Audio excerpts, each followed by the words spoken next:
So next we are taking by the action of phosphorus halide. Okay, again when we are treating alcohol but with phosphorus halide. Phosphorus halide means here we have PCl3 and PCl5. With these two we have to treat the alcohol. So here I am taking alcohol. When we are treating it with PCl5, so what it form? It form RCl, which is haloalkane, and here POCl3 plus HCl. Okay, so if I am taking the example of the same, so I have to write here CH3CH2OH, clear, plus PCl5, which is phosphorus pentachloride. So what it form? It forms CH3 CH2. Now here is the Cl plus same is formed here. So this is how it treated with PCl5. So next reaction you have to write to yourself, which is from with PCl3. Clear? So what it form? It form chloroalkanes. So when next we are talking about bromoalkanes, so how we can write the reaction for this? In case of bromoalkanes, first we have like if we are treating it with PBr3 or Pi3, okay, for bromo and ido, these are not so much stable, so we have to form these at the time of the reaction with treating it with phosphorus. So when phosphorus reacting with, if we are taking here bromine, clear, so what it form? It will form PBr2 now, or sorry 3. Now this PBr3 is reacting with the alcohols, which I am taking here is CH3CH2OH, clear, plus here PBr3 we have. So now it will form bromoethane. Okay, as I am talking that this is not stable, so this is formed when we have to do the reaction. Similarly for idoalkanes, what we have to do? We have to first form the Pi3. After that we have to do this reaction. Okay, similarly ido reaction you have to write to yourself. Now next we have by the action of thionyl chloride. If I am again taking alcohol, what we have to do? Thionyl, that means SOCl2 in the presence of refluxing. Okay, as I am teaching you earlier that what is reflux. So what it form? Again it will form RCl plus next we have SO2, which is gas. Okay, I am representing here the mark this arrow, which means it is in the gaseous form, or it will be released, or we can say evolved. Okay, so this is the reaction for the thionyl chloride. So next we have preparation with the help of hydrocarbon. Now in what is hydrocarbon? Which is compound of carbon and hydrogens, clear. So in this first we have from alkanes, we have to form haloalkanes with the help of alkanes. So if we are taking here propane, which is CH3CH2CH3. Okay, now here is no more alcohol we are taking. So it is treating with the halogen in the presence of UV light. What is UV light? Ultraviolet radiation we can say, or light. Okay, so it will form us isomer product. Okay, we can say isomeric product. As you can see here we have two chloro alkane is formed here. First one we have, it is formed in 45%, and next one we have is 55%. As I'm saying it is 45%, why? Because the other compound is also formed here. Okay, that is why it is low in their amount. So next we can say that this from haloalkanes, okay, we are forming haloalkanes. From this alkanes, these are not so much suitable method. Okay, as we can say here we have two isomers are formed. Okay, so it is not easy to separate into pure components, so that is why it is not so much suitable. This is about chloroalkanes. So when we are talking about fluoroalkanes, so fluoroalkanes are with fluorine, as you know, it is highly exothermic and violent. Okay, so it cleavages the carbon-carbon bond in case of when we are talking about fluorination, we can say. Okay, so alkyl fluorides are more conveniently prepared indirectly, okay, by the halogen exchange method, which we discuss later. Next we have is iodination. Okay, iodination means when we are talking about iodine. So this is the reversible reaction. Okay, so if I am writing here that CH4, when I am treating it with iodine, so what it form? It will form CH3I plus HI.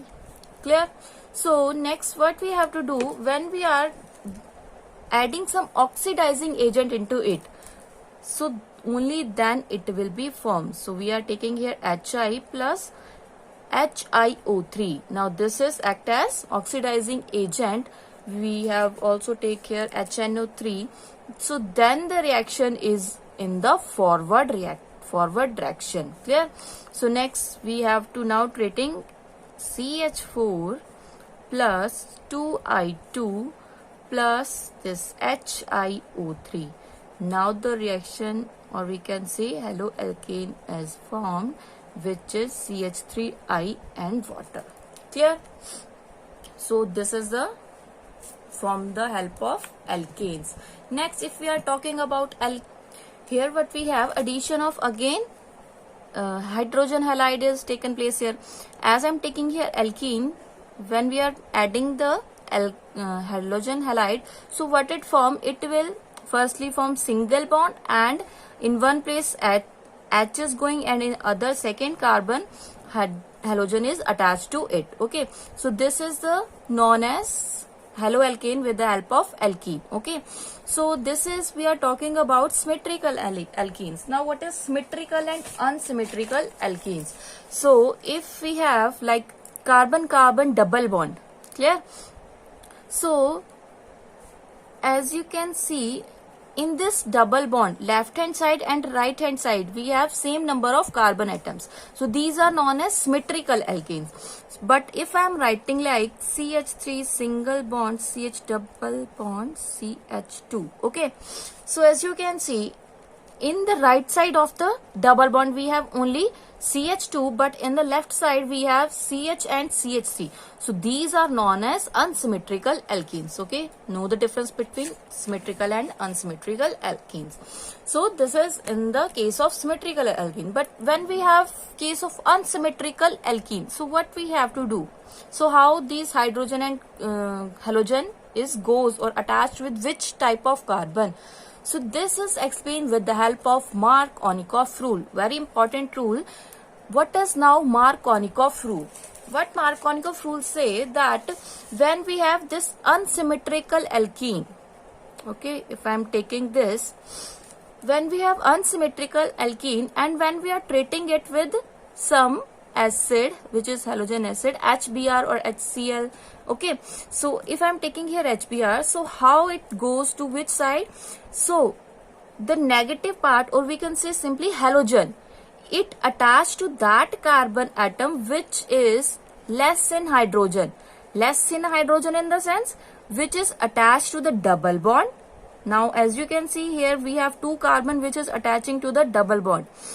Now bromine goes to that carbon in which there is a less number of hydrogen. As you can see, here is the one hydrogen, here is two. Clear? And hydrogen is attached to that carbon which is again doubly bonded but having more number of carbon atom. Clear? So the product formed is, we have CH3, here we have C, again H, here we have Br plus CH2, or one more hydrogen is attached, that means CH3. Clear? This is how, what Markovnikov rule say. Clear? What is the Markovnikov rule? That when we have unsymmetrical alkene, so bromine is attached to that carbon atom which is doubly bonded but having less number of hydrogen, and hydrogen is attached to that which is having more number of hydrogen atom we have. Clear? So this is the Markovnikov rule. So next we have is one more rule, which is anti-Markovnikov rule. Now what is in anti-Markovnikov rule? We can say again we have unsymmetrical alkenes. Clear? Now in this unsymmetrical alkene, when there is, we are taking some presence of organic peroxide, okay, organic peroxide, like we are taking benzoyl peroxide. Remember that difference between this and that is, you have always mentioned that anti-Marconic rule is carried or proceed in the presence of benzoyl peroxide. Clear? So if we have again this unsymmetrical alkene, so what according to anti-Marc rule, that bromine is going or attached to that carbon atom which is doubly bonded but having more number of hydrogen atom. But in this hydrogen, it is attached to that carbon atom having less number of hydrogen atom. Okay, it is opposite of that, na? So that is why it is known as anti-Marconic rule, or we can also say it peroxide effect. It is also known as Crash effect. Okay, Crash effect. So these are important rules. Just go through with it and do some example of that. Okay, so this is Marconic anti-Marconic rule. Next we have addition of halogens. Okay, addition of halogens. Now addition of halogens, if I am taking here CH2 double bond CH2, okay, so if we are treating it with again more halogen, okay, halogen in the presence of CCl4, so how it form? It will form, one halogen is goes to this side and other is this C, single bond C. Now here what we have, H2 and one X is attached. Similarly, when, as I am talking earlier, that when the halogen goes to the different or we can say adjacent carbon atom, so what we know that vicinal, so I am writing here VIC dihalide. Okay, its name is represented like that. Clear? Next we are talking about alkane and alkene. Third type we have alkyne. So as you know, in alkyne there we have triple bond between the carbon and carbon.